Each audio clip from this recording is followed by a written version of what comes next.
afiyah. Rabbana ja'alna muqimis shalah wa min dzurriyyatina rabbana wa taqabbal du'a. Rabbana atina fid dunya hasanah wa fil akhirati hasanah wa qina adzabannar. Wa sallallahu ala sayyidina Muhammadin wa ala alihi wa sahbihi baraka wa sallam. Walhamdulillahirabbil alamin. Amma ba'd. Jamaah salat zuhur Masjid Jami Al-Ihsan, bapak-bapak, ibu-ibu, hadirin hadirat yang dimuliakan Allah. Marilah kita lanjutkan ngaji bersama kitab Ushulul Fiqih, dan kita akan berbicara tentang pemahaman lafal nas Al-Quran maupun hadis tentang mafhum mukhalafah. Mafhum mukhalafah itu adalah faham yang kebalikan atau yang berseberangan. Beberapa hari yang lalu kita sudah bicarakan tentang mafhum muwafaqah atau dilalatun nas.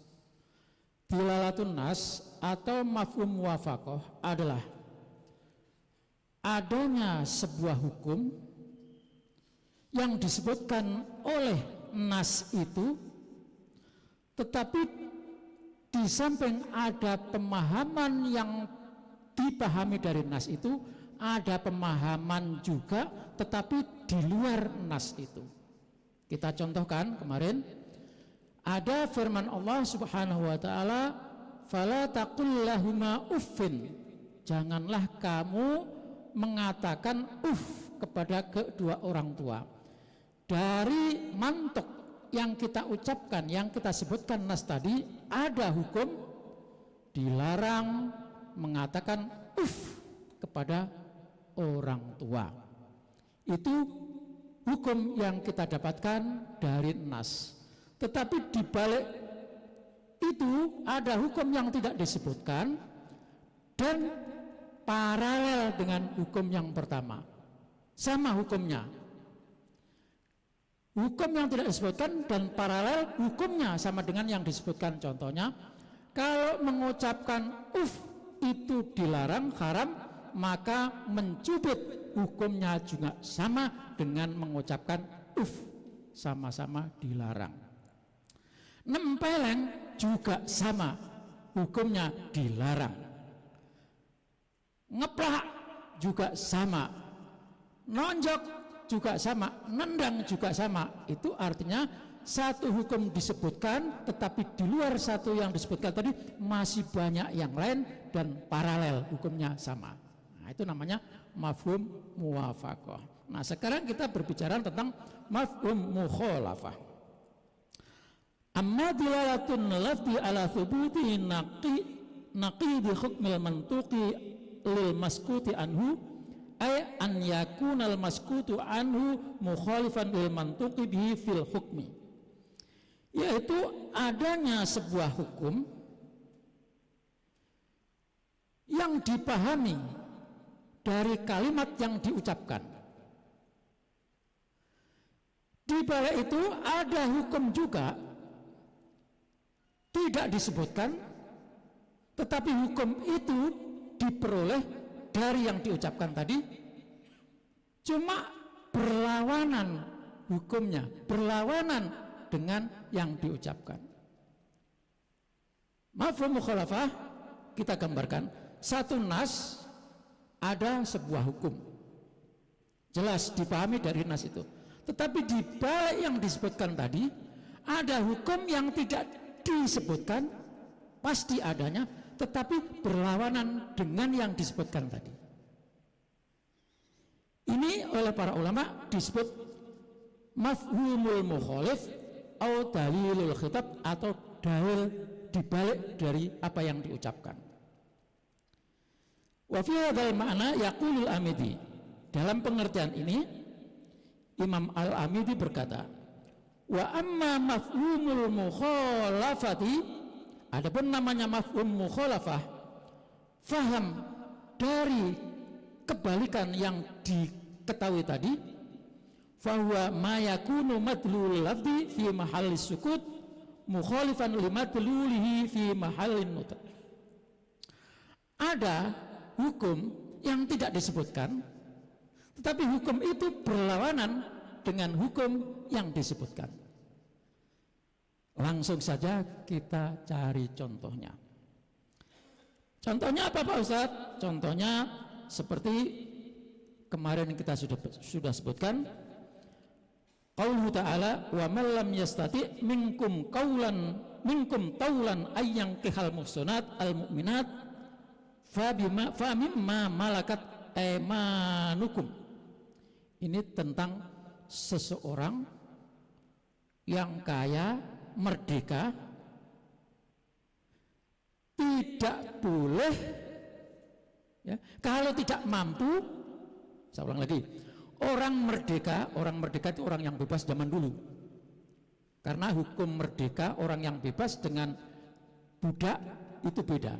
Maka orang yang merdeka, orang yang punya keleluasaan, tidak dalam tekanan, tidak dalam kepemilikan orang lain ya, maka jika dia tidak mampu menikah wanita yang sama-sama merdeka, maka dia boleh menikahi wanita budak yang beriman. Artinya di sini ada hukum laki-laki yang mampu, bukan sebagai seorang budak, kalau tidak punya duit, nggak punya fulus, nggak punya kemampuan keuangan, maka boleh menikah wanita-wanita yang jadi budak. Itu hukumnya, boleh menikahi wanita budak yang beriman kalau dia nggak punya ongkos. Nah, dari ini ada pemahaman, ada hukum yang berbalik arah dengan hukum yang pertama tadi, di mana tidak boleh menikahi wanita manakala dia boleh menikahi wanita manakala dia tidak mampu. Hukum kebalikannya apa? Kalau dia tadi nggak mampu, sekarang hukum yang tidak disebutkan tadi dan berlawanan adalah ketika dia mampu. Kalau tadi kan nggak mampu hukumnya. Nah, di balik yang disebutkan tadi ada hukum yang berlawanan. Ketika dia mampu, maka tidak boleh menikahi wanita budak, maka dia harus menikahi sama-sama orang merdeka. Lain, menikahi orang merdeka bagi yang mampu itu adalah hukum yang berlawanan dengan yang disebutkan dalam ayat tadi. Jamaah sekalian dirahmati Allah. Contoh berikutnya, wa in kunna ulati hamlin fa anfiqu alaina hatta yadhna hamlahunna.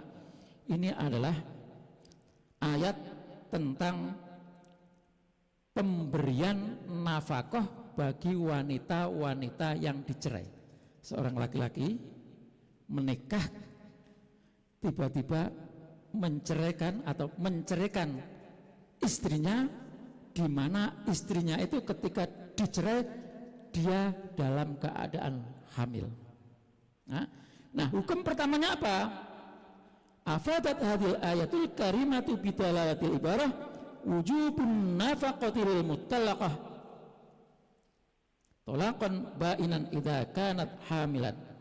Hukum yang disebutkan dalam ayat tadi adalah wajibnya seorang suami, seorang laki-laki yang mencerai istrinya dalam keadaan hamil dan ditalak bain.